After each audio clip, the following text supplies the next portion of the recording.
Vlog 159, and yep, it's still me, Jaime, the shut-in cartoonist musician, and I'm vlogcasting from the Corn Tortilla Press World headquarters, located on that island that is in the San Francisco Bay. Finishing up my second, well, I got a half cup. Finishing up my second cup and last cup of coffee today. That's good. For those playing at home, this is Cafe Domingo from Pete's.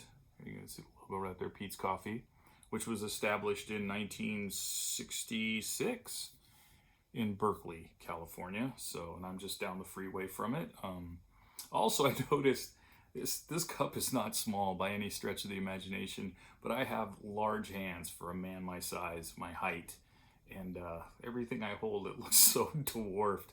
I'm 5'10", and my hand, I could palm basketballs in either hand. My son is 5'9". His hands are bigger than mine. I don't know. We have long torsos, long monkey arms, and big old monkey hands. So there you go.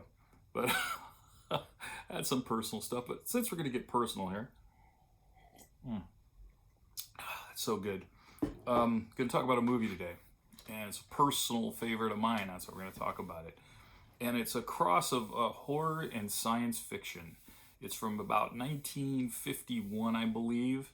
I first saw this film when I was 6, maybe 7 years old, and I'm not 100% sure, but I'm fairly positive that I saw it on Bob Wilkins, either Creature Features or when he was still in Sacramento.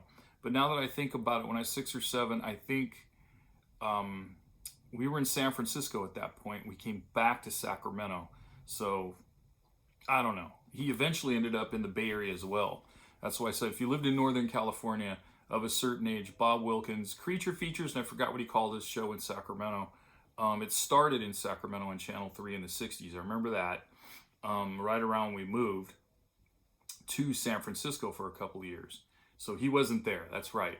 And I have to deal with some out loud. And then we moved back to Sacramento, and he was still there. And then he shifted at one point to another station up there, Channel 40, I believe. And then he came down to Channel 2 as well. So he's playing simultaneously in both markets, but different shows, in the sense he showed different films, slightly different name, but the same thing.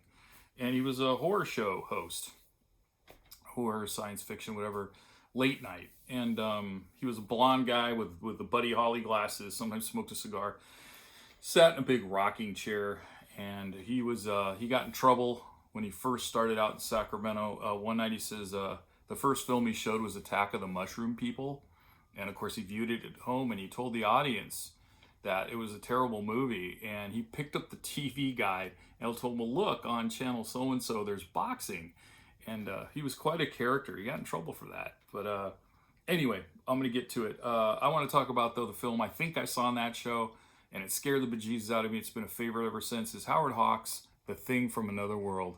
This movie is awesome. It's black and white. Like I said, it's early 1950s. It stars James Arness as The Thing. Yes, this is before he was Marshal Matt Dillon on the long-running series Gunsmoke. I think Gunsmoke was like probably the longest running Western in TV history. Look it up. I don't know. Ran over 20 years or something. But and a side note too is James Arness. His brother is Peter Graves, who played the main dude on Mission Impossible. They're brothers. And James Arness's son, Rolf Arness, for all my surfing buddies out there, was the 1970 world champion in surfing. Apparently, James, bought a camper van, and they loaded boards, and when Rolf was growing up, they'd go up and down the coast surfing, and they'd even go over to Hawaii and hang out with all the guys on the North Shore because, all those dudes were like, oh my God, it's Matt Dillon, so Marshall Matt Dillon. But anyway, that's more useless bullshit to spray on the walls of your mind.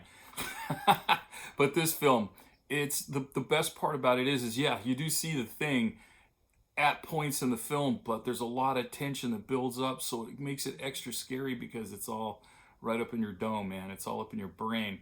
And it just freaked me out. And anytime it was on growing up, I remember seeing it as a teenager, probably on Bob Wilkins or something somewhere. I had to watch it, and then I saw it again. Oh, I saw it at the movie theater one time in San Francisco in the 80s. I can't remember what theater, but it was playing probably the Red Vic or something. and it was cool to see it on the big screen for the first time. I think it was the only time. And then, of course, obviously, I bought it several years ago.